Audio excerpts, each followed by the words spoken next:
Okay, welcome again with Mimin di sini. In this time we will talk about qualitative research.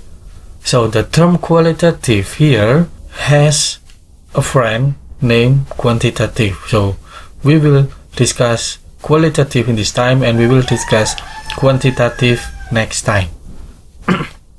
Okay, so what is qualitative? Okay, let's check it out. Okay, defining qualitative research.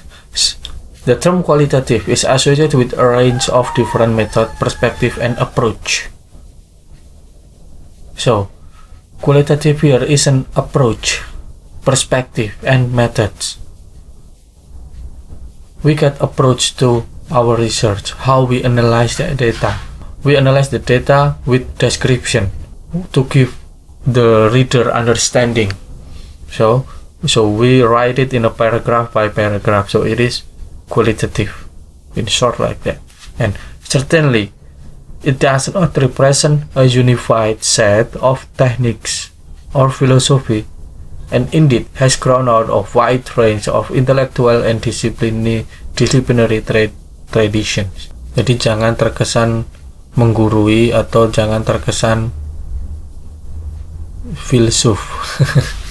Itu ya. Okay. Qualitative research is different way in different place, has different term, has different format, and usually qualitative research require different theory also. For example, in every subject has their own theory, and qualitative research here conducted different theory between different subjects, but the form of the analysis is the same. The form of the approach is the same. The perspective here is defined for the researcher here, analyzing the data with the researcher perspective, and it is qualitative, and the researchers write it in paragraph by paragraph by giving description, by giving examples, and then the example here is the data itself and explain it. Usually that. Rich description. The aims of qualitative data often involve the provision careful detailed description. The description here must be in detail. It must in detail. And then natural and holistic representation. Naturally. Study individual and events in their natural settings. It is rather than attempting to control contextual factor. Okay, a few participants here. Emic representative, clean cycle and open-ended process, possible ideological orientation. Then research question tend to be general and open-ended. Okay, here Chautron in 2000 provides a useful overview of distinction between qualitative and quantitative approach, but in this chapter we will see this.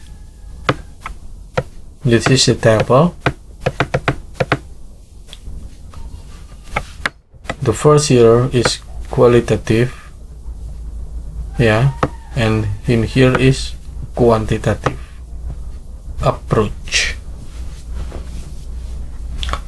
Observation and collection of data.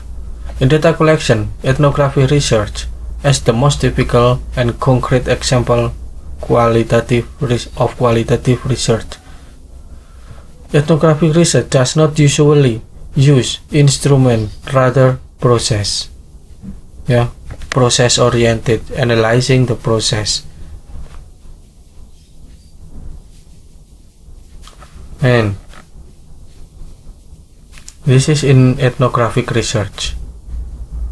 And ethnographic research considers those data most relevant which arise from natural events in the research context. We will focus in qualitative, not in here. It's only just comparison in this discussion, but however, if you read this book by yourself, you can study and you can read this book by your way. If you want to make a comparison directly, then it's better, because it is what the writer here proposed for the reader.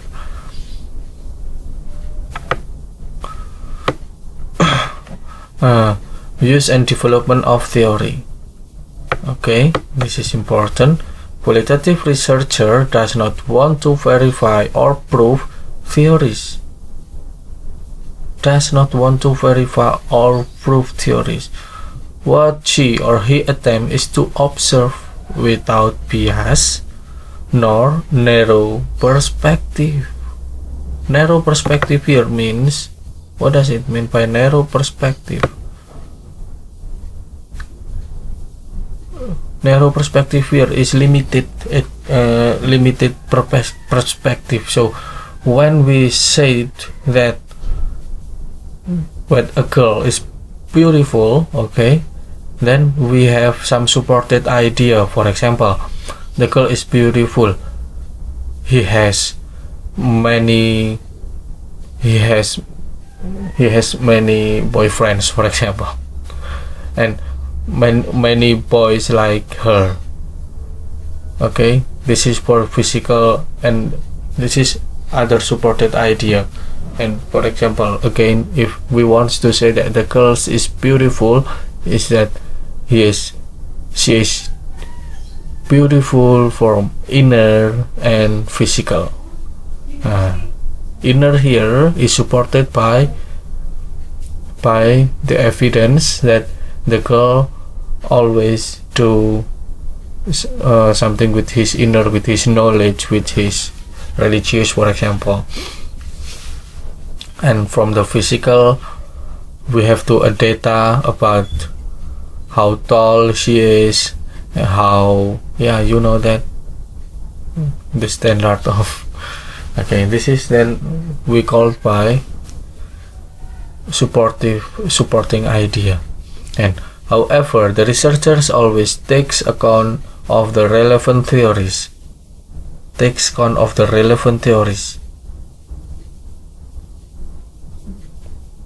So the theories to support his argument.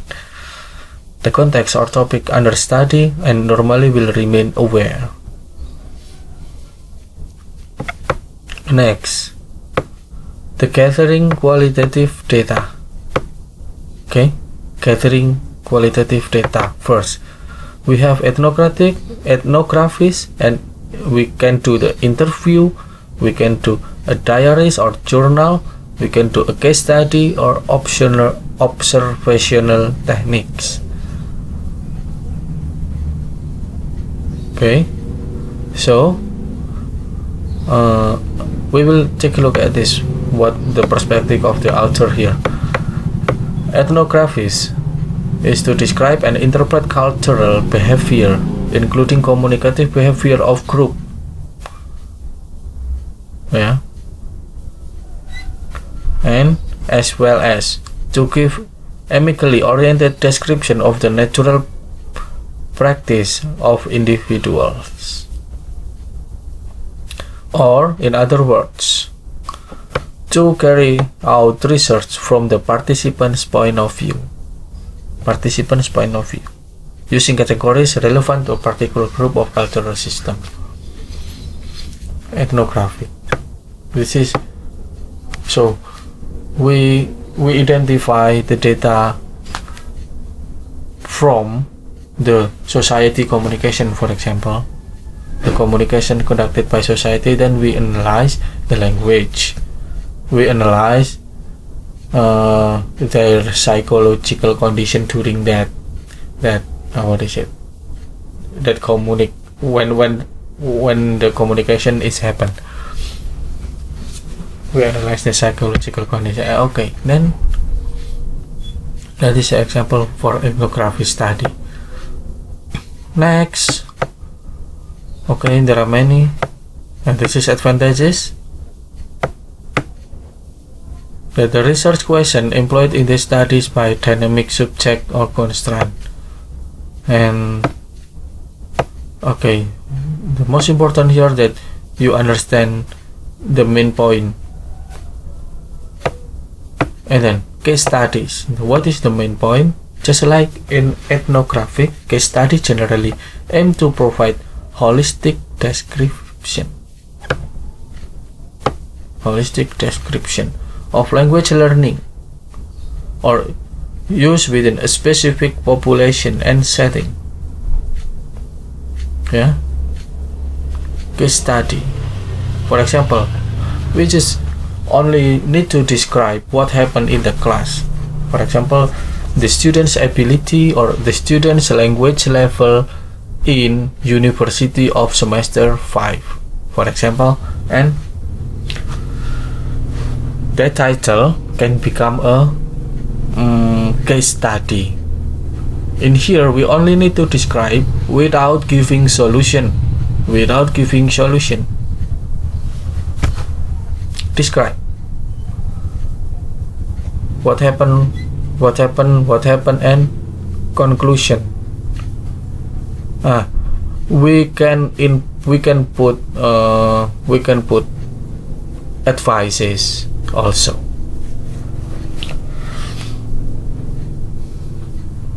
But we need to tell in clear our aims, why we do this study. Yeah, because this is case study and there is only description without solution. Then we need to, we need to make our purpose clear, understood. Case study. And then advantages, disadvantages, ya, analisisnya berdasarkan itu. Then they do the observation to conduct it, to collect qualitative data, observe. As mentioned, observation usually refers to this one, methods of generating data which involve researchers immersing in a research setting. Observe. So the researcher here look at the phenomenon, what happened there, then they write it, for example, or make a note about that. Then the data, the result of the note is analyzed. Observation to prove our hypothesis. This one, analyzing qualitative data.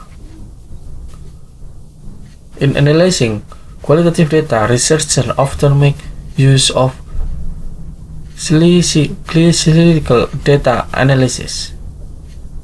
Refers to the process of data collection.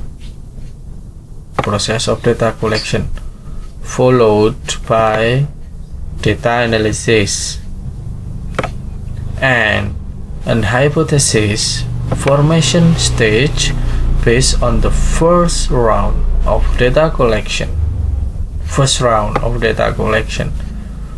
followed by a second and more focused round, of data collection. In here, the writer of this book used the word round, just like what we have in boxing.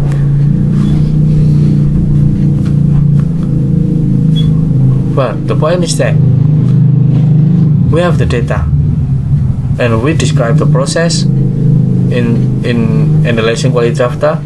And analyzing it, we have the data and analyzing the process, how we get the data, followed by data analysis. Then we analyze the data. Sudah ada data and then we analyze it.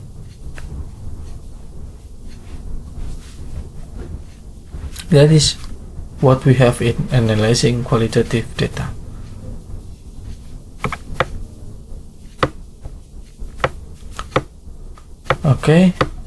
Sometimes researchers has hypothesis. What is hypothesis? It's just like a general prediction about the result of the research. general prediction of the result of the research. Then, usually, if they have hypothesis, it just put it in chapter 2, and then in chapter 4 we have to analyze it without our hypothesis. We should leave it.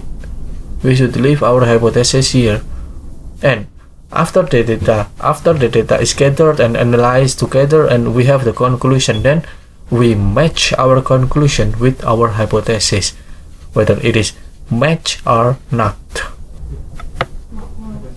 Okay, this is what we have in analyzing. We have to credibility, transferability, confirmability, and dependability.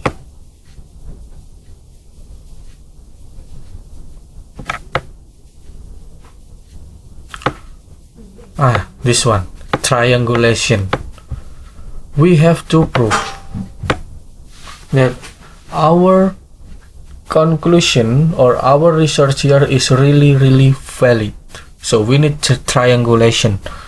Okay, what does it mean by triangulation?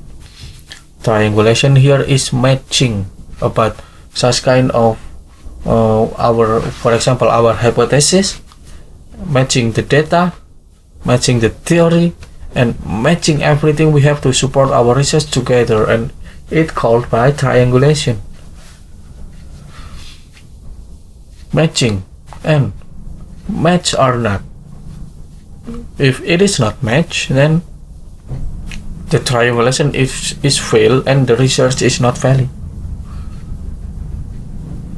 Yeah, this is the point. Okay, different types of triangulation have been identified, including theoretical triangulation. We can study more about triangulation here. Johnson first, yeah, reduce observer or interviewer bias and enhance validity and reliability and accuracy. That the research result is accurate. Matching, but the point is that I have told you before, triangulation in short way we can say like that for our really understanding, but this book provides a deeper understanding about triangulation, but in general I say like that. Okay, then after triangulation is the final part, then we come into conclusion. Yeah, the conclusion of our research.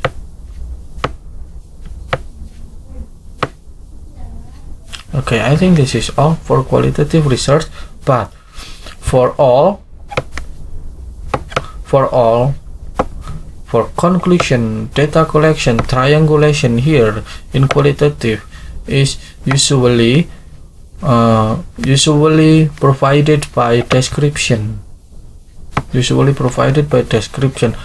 When we have a data in the form of number, for example student score, then it's okay, but we have to analyze it by description. Okay, I think it's clear. I just set out the main point, yeah. And Assalamualaikum warahmatullahi wabarakatuh.